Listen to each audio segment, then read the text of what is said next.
दुनिया के नक्शे पर एक ऐसी बिसात बिछ चुकी है जिसे देखकर व्हाइट हाउस के गलियारे शांत हैं और बीजिंग के रणनीतिकार पसीने से तरबतर हैं।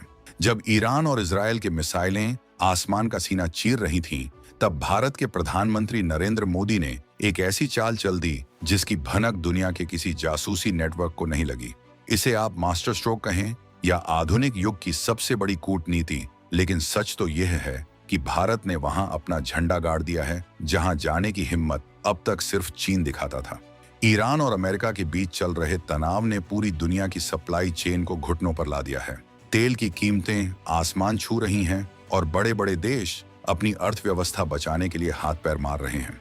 लेकिन इसी शोर शराबे के बीच भारत ने अफ्रीका के उन देशों का रुख किया जो दुनिया के लिए खजानों की तिजोरी माने जाते हैं। बुर्किना फासो जैसे देशों में भारत ने हजारों टन चावल भेजकर एक ऐसी नींव रख दी है जो आने वाले समय में चीन और अमेरिका के वर्चस्व को मिट्टी में मिला देगी।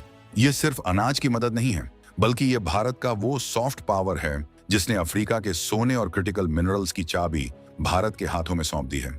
डोनाल्ड ट्रंप और शी जिनपिंग अपनी पुरानी चालों में उलझे रहे और भारत ने अफ्रीका के दिल में अपनी जगह बना ली। 2026 का यह दौर गवाह है कि भारत अब केवल एक बाजार नहीं रहा, बल्कि वह ग्लोबल सप्लाई चेन का सबसे बड़ा खिलाड़ी बनकर उभरा है। आगे देखिए कैसे भारत ने उन मिनरल्स पर कब्जा किया है जिनके बिना भविष्य की कोई भी तकनीक मुमकिन नहीं है। अफ्रीका के ये देश देखने में भले ही गरीब लगे, लेकिन इनके पास वो दौलत है जिसके लिए दुनिया की महाशक्तियां आपस में लड़ने को तैयार हैं। बुर्किना फासो, माली और नाइजर ये वो नाम हैं जहां अब तक सिर्फ चीन का दबदबा चलता था। चीन ने यहां कर्ज बांटकर देशों को अपना गुलाम बनाने की कोशिश की, लेकिन भारत की रणनीति बिल्कुल अलग और बहुत गहरी है। भारत ने यहां भूख से लड़ने के लिए हाथ बढ़ाया है और बदले में उसे मिल रही है उन खदानों की एक्सेस जहां भविष्य का सोना यानी क्रिटिकल मिनरल्स छिपे हैं। लिथियम, कोबाल्ट और तांबा ये तीन ऐसी चीजें हैं जिनके बिना न तो आपकी इलेक्ट्रिक गाड़ी चल सकती है और न ही मोबाइल फोन। चीन ने सालों तक इन पर अपना कब्जा जमाए रखा, लेकिन अब भारत ने अफ्रीका में हजारों टन चावल भेजकर वहां के लोगों का भरोसा जीत लिया है। जब दुनिया ईरान के युद्ध में उलझी थी, तब भारत के जहाज अफ्रीका के तटों पर राशन उतार रहे थे। ये एक ऐसी खामोश जंग है जिसमें भारत बिना एक भी हथियार चलाए जीत रहा है। डोनाल्ड ट्रंप ने अमेरिका की कमान संभालते ही अमेरिका फर्स्ट का नारा दिया और बाहरी देशों की मदद कम कर दी। उधर चीन अपनी बैलेंस शीट सुधारने में लगा है क्योंकि उसकी खुद की अर्थव्यवस्था डगमगा रही है। इसी खाली जगह को भारत ने अपनी दूरदर्शिता से भर दिया है। 2026 की शुरुआत में जब बुर्किना फासो ने भारत से मदद मांगी, तो नई दिल्ली ने बिना देर किए अनाज की खेप रवाना कर दी। ये सौदा सिर्फ भूख मिटाने का नहीं, बल्कि आने वाले 50 सालों की एनर्जी सिक्योरिटी का है। सोचिए, एक तरफ ईरान की खाड़ी में युद्ध के बादल मंडरा रहे हैं जिससे पूरी दुनिया का ध्यान भटका हुआ है। दूसरी तरफ भारत शांति से उन रास्तों को मजबूत कर रहा है जो भविष्य में भारत को विकसित राष्ट्र बनाएंगे। अफ्रीका में भारत की यह धमक बताती है कि अब हम ग्लोबल साउथ के सिर्फ नेता नहीं, बल्कि उनके सबसे भरोसेमंद साथी बन चुके हैं। यह वो दौर है जहां भारत की कूटनीति ने अमेरिका और चीन जैसे दिग्गजों को भी सोचने पर मजबूर कर दिया है कि आखिर भारत इतना आगे कैसे निकल गया। भारत की इस रणनीति ने चीन के डेब्ट ट्रैप यानी कर्ज के जाल की हवा निकाल दी है। अफ्रीका के देश अब समझ चुके हैं कि चीन उनसे सब कुछ छीनना चाहता है, जबकि भारत उन्हें बराबरी का सम्मान दे रहा है। बुर्किना फासो में भारत का चावल पहुंचाना एक भावनात्मक जीत भी है। वहां के स्थानीय लोग और सरकार अब भारत को एक मसीहा के रूप में देख रहे हैं। यही वजह है कि वहां की गोल्ड माइंस और मिनरल रिजर्व्स में अब भारतीय कंपनियों को प्राथमिकता दी जा रही है। इस पूरे खेल में सबसे दिलचस्प बात यह है कि भारत ने कभी भी अपनी ताकत का दिखावा नहीं किया। जब अमेरिका और ईरान के बीच तनाव चरम पर था, तब भारतीय राजनयिक चुपचाप अफ्रीका के छोटे छोटे देशों के साथ एग्रीमेंट साइन कर रहे थे। ये एग्रीमेंट उन मिनरल्स के लिए हैं जो भारत के सेमीकंडक्टर मिशन और रिन्यूएबल एनर्जी के सपनों को पंख लगाएंगे। अगर भारत को ये मिनरल्स नहीं मिलते तो हम हमेशा चीन पर निर्भर रहते, लेकिन मोदी सरकार ने इस निर्भरता को जड़ से खत्म करने का फैसला कर लिया है। आज के समय में जिसके पास रॉ मटेरियल है, वही असली सुपर पावर है। भारत ने यह बात समझ ली है कि सिर्फ असेंबली प्लांट लगाने से काम नहीं चलेगा, बल्कि जमीन के अंदर जो खजाना है उस पर हक जताना होगा। अफ्रीका के ये देश जो कभी उपेक्षित थे, आज भारत की वजह से ग्लोबल राजनीति के केंद्र में आ गए हैं। ट्रंप और जिनपिंग की नजरें अब भारत की इस तेजी पर टिकी हैं, लेकिन तब तक भारत बहुत आगे निकल चुका है। 2026 तक के ताजा आंकड़े बताते हैं कि भारत का अफ्रीका के साथ व्यापार अब तक के सबसे ऊंचे स्तर पर पहुंच गया है। बुर्किना फासो को भेजा गया चावल तो सिर्फ एक शुरुआत थी। इसके पीछे जो बड़े बड़े डिफेंस, सौदे और माइनिंग कॉन्ट्रैक्ट्स छिपे हैं, वे भारत को दुनिया की तीसरी सबसे बड़ी अर्थव्यवस्था बनाने की राह आसान कर देंगे। ये भारत की वो सॉफ्ट पावर है जिसकी काट फिलहाल किसी भी देश के पास नहीं है। भारत की इस आक्रामक पहुंच ने अफ्रीका में एक नई उम्मीद जगाई है। वहां के नेता अब सीधे नई दिल्ली से बात करना पसंद करते हैं। उन्हें पता है कि भारत की दोस्ती में कोई छिपी हुई शर्त नहीं होती।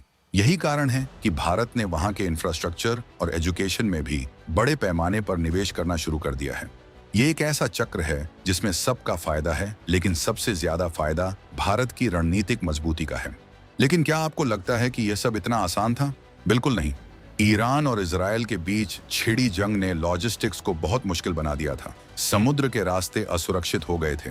इसके बावजूद भारत ने रिस्क लिया और अपने जहाजों को अफ्रीका भेजा। यह भारत के साहस और अपने लक्ष्यों के प्रति प्रतिबद्धता को दिखाता है। जब बाकी दुनिया डर के साए में दुबकी थी, भारत नए रास्ते बना रहा था। अफ्रीका के उन इलाकों में जहां कभी सिर्फ चीनी भाषा सुनाई देती थी, आज वहां भारतीय संस्कृति और व्यापार की गूंज है। भारत ने वहां के स्थानीय संसाधनों को विकसित करने में मदद की है, जिससे वहां के युवाओं को रोजगार मिला है।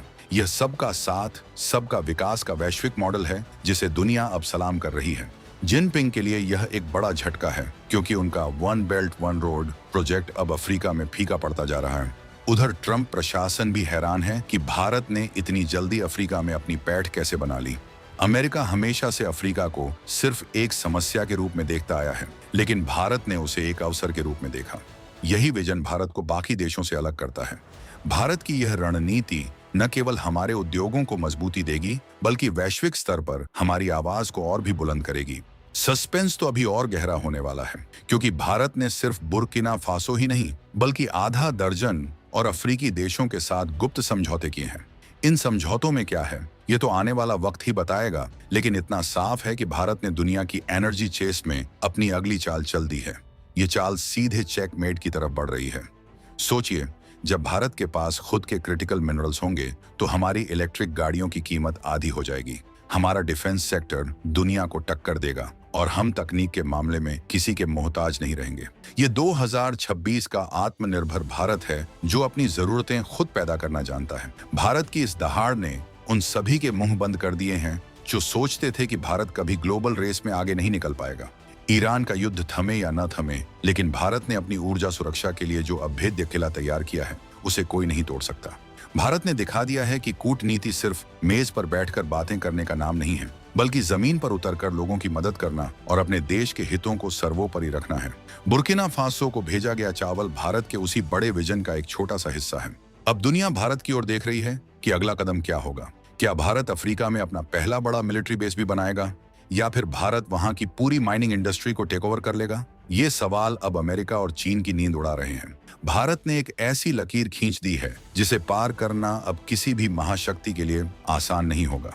वीडियो के इस मोड़ पर आकर आप भी महसूस कर रहे होंगे कि भारत की ताकत अब सीमाओं तक सीमित नहीं रही। हम समंदर पार जाकर भी अपना लोहा मनवा रहे हैं। यह गर्व की बात है कि आज का भारत अपनी शर्तों पर दुनिया से बात कर रहा है। ट्रंप और जिनपिंग की रेस में भारत अब केवल शामिल नहीं है, बल्कि वह इस रेस को लीड कर रहा है।